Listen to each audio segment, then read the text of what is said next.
গত কয়েকদিনের রাজধানীর বিভিন্ন স্থানে রাতে ডাকাতি ও ছিনতাইয়ের ঘটনা বেড়েছে। এই মুহূর্তে মোহাম্মদপুর এলাকায় আছেন সহকর্মী রিয়াজ রায়হান, যাচ্ছি তার কাছে। রিয়াজ, রাতে ঢাকার সার্বিক অবস্থা কেমন দেখছেন?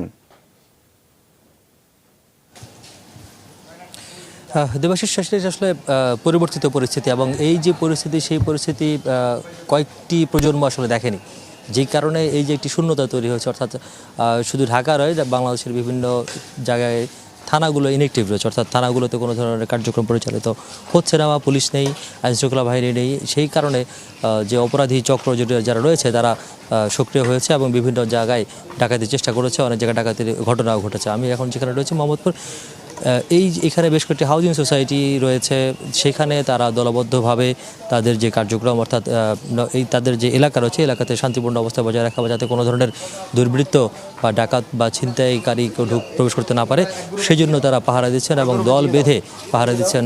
যারা যেভাবে পারছেন সেভাবে সহযোগিতা করছেন। এবং আমরা দেখেছি এখানে সব বয়সী মানুষ রয়েছে, একেবারে কিশোর থেকে কিশোর, তরুণ, যুবক এবং মধ্যবয়সী মানুষ যারা রয়েছেন তারাও এখানে তাদের দল বেঁধে পাহারা দিচ্ছেন। পাশাপাশি বেশ কয়েকটি এলাকা আমরা ঘটনা শুনেছি, বসিলা, উত্তরা, মোহাম্মদপুর, আদাবর সহ বেশ কয়েকটি এলাকায় ঘটনাগুলো ঘটেছে এবং ডাকাতির চেষ্টা হয়েছে, কয়েকজনকে আটকও করেছে। আটক করে স্থানীয়রা এবং এখানে যারা রয়েছেন শিক্ষার্থী সহ ভলান্টিয়ার যারা রয়েছেন তারা সেনাবাহিনীর হাতে তুলে দিয়ে দিয়েছেন। এবং আদাবরে একটি ঘটনা আমরা জেনেছি, যেখানে একজনকে ডাকাতি করতে এসেছিল, তাকে একটি শর্টগান সহ ধরার পরে সেনাবাহিনীর কাছে হস্তান্তর করা হয়েছে।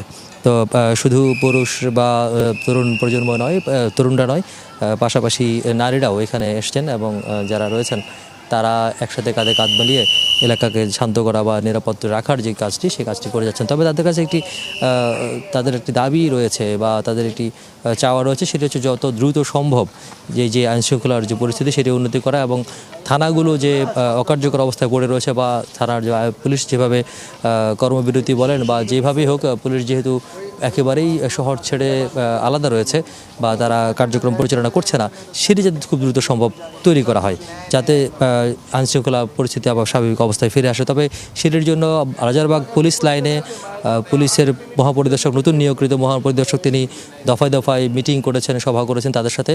যারা পুলিশ ফোর্স রয়েছে অর্থাৎ সদস্যরা রয়েছে তাদেরকে বের হয়ে আমরা যতটুকু জানতে পেরেছি তারা চেষ্টা করছেন যত দ্রুত সম্ভব এই যে অস্বস্তিকর পরিস্থিতি সেটি কাটিয়ে ওঠার। আর আরেকটি ভয়ের যে বা আতঙ্কের যে বিষয়, সেই বিষয়টি হচ্ছে গত কয়দিনে যে থানাগুলোতে হামলার ঘটনা ঘটেছে, সেই থানার হামলা ঘটনায় বিপুল সংখ্যক পুলিশের যে অস্ত্র এবং গোলাবারুদ রয়েছে সেগুলো লুট হয়েছে।